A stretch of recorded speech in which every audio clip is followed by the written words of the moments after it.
સુરત શહેરના નજીક આવેલા ભાટા ભાટપોર ગામમાં છેલ્લા એક અઠવાડિયાથી ખૂંખાર દીપડાની હાજરી સામે આવી છે, જેને લઈને વન વિભાગ તરફથી સૂચનાઓ આપવામાં આવી છે. કોઈ પણ વ્યક્તિ મોડી રાત્રે ઘરની બહાર ના નીકળે, બાળકોને પણ ઘરની બહાર જવા દેવામાં ન આવે અને રાત્રિના સમયે ઘરની બહારની લાઇટો ચાલુ રાખવી અનિવાર્ય છે.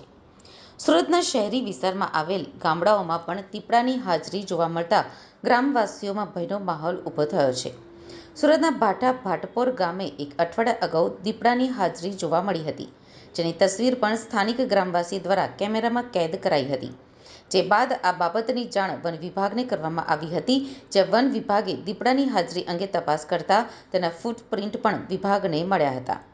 વન વિભાગ દ્વારા શરૂઆતમાં 2 સ્થળો અને ત્યારબાદ વધુ એક સ્થળ ઉપર પાંજરા મૂકી દીપડાને ઝડપી પાડવા ચક્રો ગતિમાન કર્યા હતા. વન વિભાગના અધિકારીઓએ ગ્રામજનોને સાવચેતીના ભાગરૂપે અપીલ કરી છે કે આપની સુરક્ષા આપના હાથમાં છે. કોઈપણ સંદિગ્ધ પરિસ્થિતિમાં તાત્કાલિક વન વિભાગનો સંપર્ક કરવા જણાવ્યું છે. ભાટા ભાટપોર ગામમાં ખોરાકની શોધમાં આવેલા દીપડાએ 3 દિવસ પહેલા વાછરડાનું મારણ કરતા ગામમાં ભારે ભયનો માહોલ સર્જાયો છે. વન વિભાગે દીપડાને પકડવા તાત્કાલિક 3 જગ્યાએ પાંજરા ગોઠવ્યા છે, જોકે અત્યાર સુધી દીપડો પાંજરે પુરાયો નથી. વન વિભાગને દીપડાના પંજાના નિશાન અને ફૂટપ્રિન્ટ પણ મળી આવ્યા છે.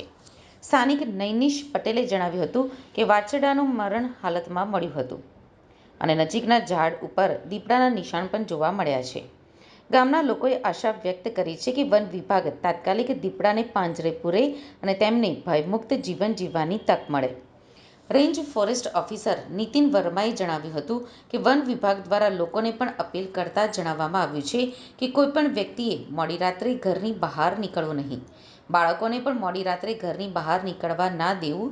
જ્યારે રાત્રિના સમયે ઘરની બહારની લાઇટો પણ ચાલુ રાખવી તેવી સલાહ અને સૂચનો કરવામાં આવ્યા છે.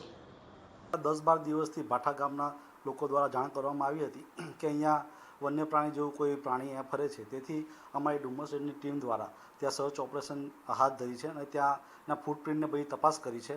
ત્યારબાદ અમારી સ્ટાફ દ્વારા અમે ત્યાં 3 પાંજરા મારણ સાથે મૂકવામાં આવેલા છે અને દીપડો કે જે કોઈ પણ વન્ય પ્રાણી હોય જલ્દીથી જલ્દી પાંજરામાં પકડાઈ જાય એવી અમે પણ આશા રાખીએ છીએ.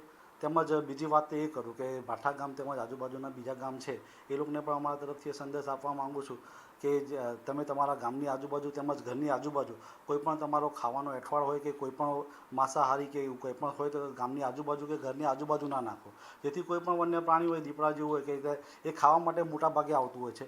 ખોરાક અને પાણી એ જ એમનો મુખ્ય આધાર હોય છે. એની શોધમાં એ ગામ તરફ આગળ વધતું હોય છે. તેથી ગામ લોકોને એટલી અપીલ છે કે એઠવાડ કે પાણી કે એવું કંઈ સ્ત્રોત હોય તો તમારા ઘરની આજુબાજુ ના નાખો અને કોઈ બીજી જગ્યાએ એને નિકાલ કરવાની વ્યવસ્થા કરો. સાહેબ, ખાસ કરીને સિટીથી નજીકનો વિસ્તાર છે તો કેટલું લોકો માટે ભયજનક થઈ શકે? આમાં ચોક્કસ વાત તો એ છે કે ભયજનક જેવું તો ઠીક છે, પણ દીપડો છે એટલે એ માંસાહારી પ્રાણી છે અને એ નિશાચર પ્રાણી છે, એટલે નાઇટના ટાઈમે નીકળતો હોય છે. તેમજ અત્યાર સુધી તો કોઈ દીપડાએ કોઈ મનુષ્યને કોઈ હાનિ પહોંચાડી એવા ન્યૂઝ અહીંયા આવેલા નથી. તેમજ એ ઠીક છે, કોઈ પ્રાણી છે, પશુ પક્ષી છે, એનો શિકાર કરતો હોય છે અને એની પ્રવૃત્તિ જે છે એની વૃત્તિથી એ ટેવાયેલો છે. પશુ પક્ષી ખાઈને એ પોતાનું ગુજરાન ચલાવે છે. જેથી એ તમે જોશો તો કામરેજ તરફથી ધીરે ધીરે ધીરે તો એ તરફ આ નદીના રસ્તે રસ્તે આગળ વધતો જોવા મળી શકે છે.